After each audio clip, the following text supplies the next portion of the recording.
Bonjour à toutes et à tous, ravi de vous retrouver dans ce nouveau live insolite. Aujourd'hui, j'ai le grand plaisir d'être en compagnie de Claire Le Boulanger et Manon Louis. Bonjour. Bonjour. Merci beaucoup d'être là. Alors vous êtes respectivement flûtiste et harpiste pour l'Orchestre national de Metz. Dans quelques instants, vous allez nous interpréter une pièce de Claude Debussy. Mais avant de vous écouter, un mot sur le lieu dans lequel nous nous trouvons. Vous l'aurez peut-être reconnu derrière votre écran, le grenier de Chevremont du musée de la Cour d'Or de Metz Métropole. Qu'est-ce qu'il représente pour vous, ce lieu ? Pour nous, c'est un lieu qui est très important. C'est un lieu qui est dans le cœur de notre ville et qui est vraiment une ouverture sur tout ce qui touche notre âme d'enfant. C'est la curiosité, c'est la découverte, l'apprentissage, l'émerveillement. Oui. Et c'est un lieu culturel, donc essentiel. Et donc on imagine qu'il y a une émotion particulière à jouer ici, en live, quand vous vous produisez justement, de jouer dans des lieux différents et qui ont une symbolique forte. Est-ce que ça va influencer votre jeu ?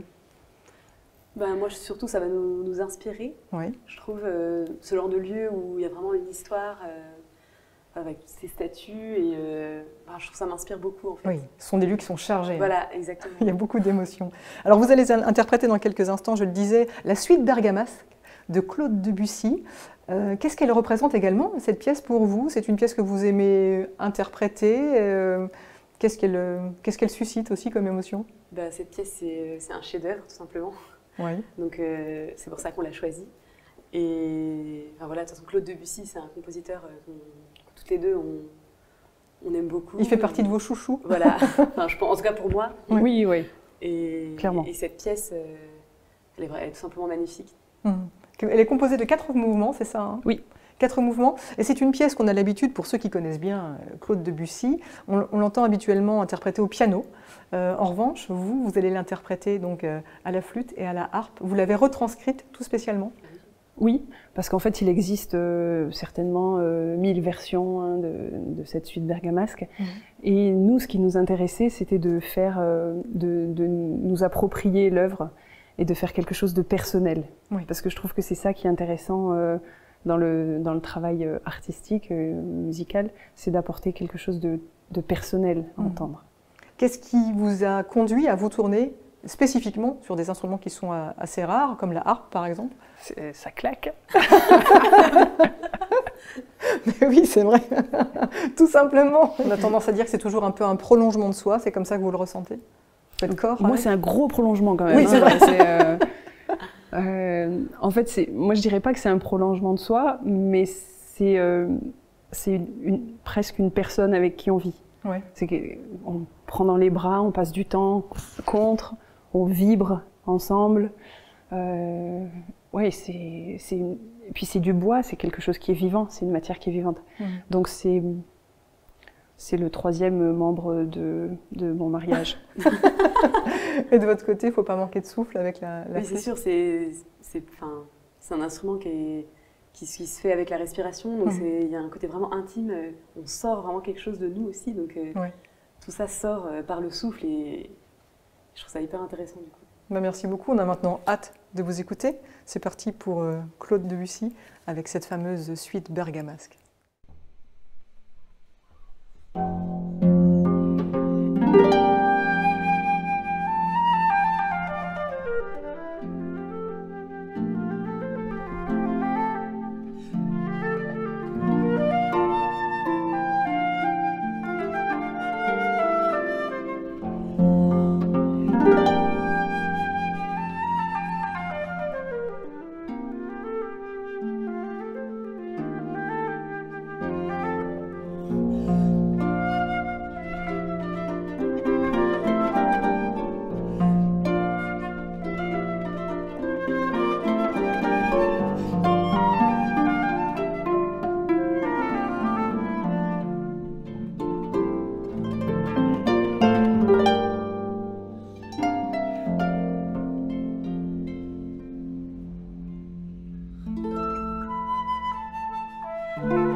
Je suis toujours en compagnie de Claire Le Boulanger et Manon Louis, musicienne pour l'Orchestre national de Metz. Elles viennent d'interpréter la suite bergamasque de Claude Debussy. Ça devait se jouer là en public en ce moment. Malheureusement, confinement oblige, ça n'a pas lieu. J'imagine que le public vous manque profondément. Le public nous manque profondément et j'espère qu'on leur manque aussi profondément. Et que quand on va se retrouver, ça va être beau et surtout que ça sera dans pas très longtemps. Ça sera un grand feu d'artifice. Vous faites comment? Vous passez votre temps à la maison seul à répéter? Vous réussissez à jouer à l'orchestre, à trouver des moments pour vous, pour essayer de garder une motivation? Bah oui, il y a toujours ce moment de travail personnel de toute façon qui est là, même hors temps de Covid. Et en ce moment, l'orchestre travaille, on a des enregistrements, des répétitions, et on a fait des concerts en streaming aussi. Donc heureusement, pour ce côté-là, on a de la chance, on arrive à travailler quand même. Bon, vous gardez le moral, mais vivement en tout cas de pouvoir vous retrouver en live. En attendant, moi je vous ai réservé mon petit questionnaire traditionnel, questionnaire personnalisé, et forcément aujourd'hui c'est un questionnaire de chambre. Avec cette première question, quel est le morceau idéal à écouter levé dans sa chambre? Alors pour moi c'est I Got It Bad de Oscar Peterson Trio. J'adore le jazz. Également j'adore tout type de musique et je trouve que ce morceau-là il est vraiment planant pour écouter dans son lit. Oui. Manon, un titre en particulier? Lové dans sa chambre, n'importe quelle nocturne de Chopin par Barenboim. Ah, un petit peu de Gustave Mahler aussi ou pas? Oui, éventuellement. Une bonne version de la 5e symphonie. Ça pourrait être pas mal. C'est noté. Louer une chambre, mais louer une chambre avec vue. Où est-ce que vous m'emmenez? Avec une vue sur un fjord islandais. Ouais. Envie de voyage, vous y êtes allé déjà? Oui, pour mon voyage de noces. À revivre encore. À revivre. Et moi, plutôt dans la forêt. Mais en même temps, ce qui m'intéresse plutôt, c'est la vie intérieure de la chambre. Oui. On reste sous la couette. On ferme les volets. Voilà. Pas de problème. Pas question de faire chambre à part avec une personnalité vivante ou décédée. Avec laquelle? Barack Obama. Excellent choix. Vous pouvez lui piquer. Non, mais je me disais qu'au niveau de... C'est pour avoir de l'intimité avec une personnalité qu'on admire. J'aime autant vivre... Enfin, je trouve qu'on offre... Là où les gens qu'on admire offrent la plus belle version de leur intimité, c'est quand ils sont sur scène. Alors... plutôt sur scène que dans ma chambre. Alors sur scène, ça m'intéresse. Sur scène avec qui? Sur scène avec Barack Obama. Et pour terminer, j'arrête de vous chambrer et dites-moi plutôt à quoi vous rêvez pour demain. Alors, il y a une chose que je rêverais de faire, c'est jouer à nouveau le concerto pour flûte et harpe de Mozart avec Manon. Wow. Oui. Nous l'avions déjà joué, mais il y a trop longtemps. Moi aussi. Je veux dire que en termes de rêve, moi j'imaginais aussi que on pouvait rêver que la vie deviendrait plus importante que l'argent, par exemple, des choses comme ça. Mais j'avoue que jouer le concerto de flûte et harpe de Mozart avec Claire, c'est déjà un super beau rêve. On va faire en sorte de réaliser ces deux rêves. Merci beaucoup. Merci. Et puis on va vous retrouver encore avec la suite bergamasque de Claude Debussy. Merci infiniment. Merci à vous.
Merci.